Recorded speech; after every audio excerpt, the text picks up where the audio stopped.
is Ines Dombrowsky. I'm from the German Development Institute, and jointly with Roger Kalo from the ODI, which is sitting also on the panel, I'm heading the water chapter in the ERD. So this is going to be a brief presentation on our thoughts so far on the outline of the chapter. So I want to start off with giving a little bit more information on our boundaries, on our also requirements in the context of this report. So given the main ideas of the report, the idea is to examine a hot issue or issues that may even be aggravated by climate change and increasing scarcities. The idea is to examine interactions of public and private and other actors in governing this issue in terms of inclusive and sustainable growth. So we are talking about 3 objectives: inclusive, sustainable, and growth. And the idea is to somehow to bring the all sustainability paradigm back into, to look again at these 3 objectives involved in a sustainable development, and to have really all 3 of them in focus. And in the context of this report, the idea is to examine water issues that are closely linked to ongoing transitions in land and energy governance. So that is water as part of the so-called nexus. So let's step a little bit what are major upcoming challenges in the water sector. We have, of course, the challenge of water for people, 800 million who don't have safe access to water supply, 2.4 billion who don't have safe access to sanitation. We have the challenge of feeding 8 billion in the year 2050 under conditions of climate change. We have the challenge to provide water for industry and energy production, and of course in particular for greening of the energy system, so it's water for economic growth, and also to secure minimum flows of water for nature and ecosystem services, which again provide livelihoods. Now, if you look at this, we have also some meta-challenges across these different water-using sectors. We have the challenge to provide access to sufficient water quantity and quality and protect against water-related risks. This is a challenge that has also been coined in the terms of water security.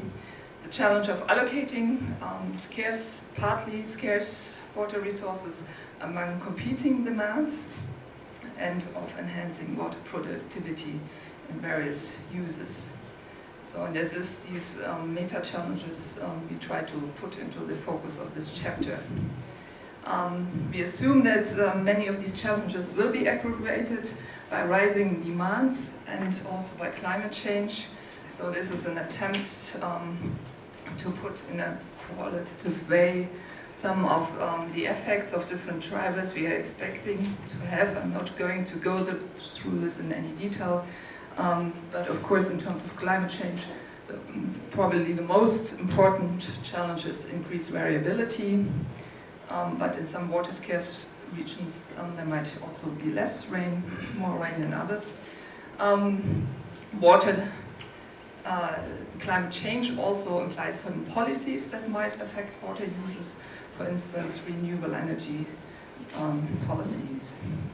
And we have challenges in terms of increasing demands due to population growth and economic growth. In terms of economic growth, it's also important to say that sometimes, given that irrigation is the greatest water user, and if we have less agricultural water uses and more reallocation to industrial uses, we might also have a decrease of water use going along with economic growth. What is important is that all these drivers are highly context specific. So what does this mean in terms of water scarcity? This map by IMI indicates regions where we already have physical water scarcity, or where physical water scarcity is approaching. These are the orange and the yellowish regions, mainly North Africa, the Middle East, and Central Asia, also Western United States, Mexico, Eastern Australia, Southern Africa. And these are regions where water withdrawal from rivers is more than 75% of the renewable supply, or 60 for this region approaching. But, and this is now also, of course, an important issue in the development context, and here really the withdrawal from the river is less than 25%, but people don't have sufficient access to the water and sufficient quality and quantity. And so we have this different challenge of access to infrastructure and financial resources and institutional capacity. Now, so in some regions we have physical scarcity, where there's a real challenge to allocate water, scarce water resources between different competing demands. And but in other regions, and these are slides from Roger Kelo from Ethiopia, we definitely primarily have an infrastructure challenge. Now, if we look at the physical scarcity challenge a little bit more closely in terms of inclusive and sustainable growth, we can see that we do have an allocation challenge between water for economic growth, social inclusiveness, and ecological sustainability. This does not need to be a zero-sum game in all cases, but if we don't think about these three dimensions, it can happen that one of them is cut short. And also, of course, we have to consider consumptive versus non-consumptive uses, water quality issues. In addressing this allocation challenge, we may think of different mechanisms, and a range of allocation mechanisms have been discussed in the literature. And a usual distinction is between administrative, negotiation-based pricing and tradable water rights. One should say that all these allocation mechanisms have administrative prerequisites, but they differ in terms of the final instruments that are being implemented. And last but not least, there is an important mechanism that is beyond the allocation of the so-called blue water, the water that is drawn from rivers and groundwater, which has been coined virtual water trade, the trade of products that have consumed water in their production. And this has been an important mechanism for alleviating water, in this case, scarce resources or water scarcity challenges in many arid regions, including the Middle East and South Africa.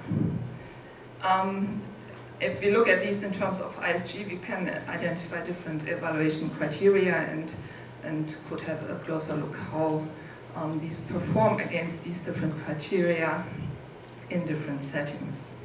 But I'm not going to go into this at this point. Now, if we look at economic water scarcity, as I said, the challenge is infrastructure, institutions, and financial resources. And I'm illustrating this here using the case of reservoir storage capacity per capita. And the point here is that you see huge differences in storage capacity among countries and continents, with a difference of a factor more than 100, a factor of 100 between Ethiopia on the one hand and Australia and North America on the other. This is also reflected by hydropower production and the exploitation of the feasible hydropower potential in these areas where we see that in Africa less than 10% of feasible hydropower is exploited, whereas in Europe and North America it's around 70 to 80%. We assume that providing access to infrastructure has positive effects in terms of inclusiveness and then also in terms of growth. But of course, infrastructure measures may also have negative effects in terms of inclusiveness and sustainability. We know that from the debate on large dams. And the point here is that the how really matters, how to do these things in particular circumstances, and that we need also a combination of infrastructure and appropriate institutions. So this was my brief introduction. So the idea is to focus on access and allocation.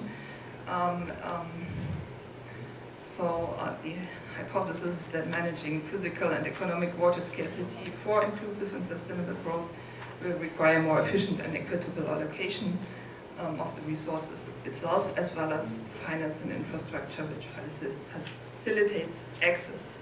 And the questions we would like to address, and which will be now picked up from a South African and an Ethiopian perspectives, are how do these challenges manifest themselves at different scales and in different places?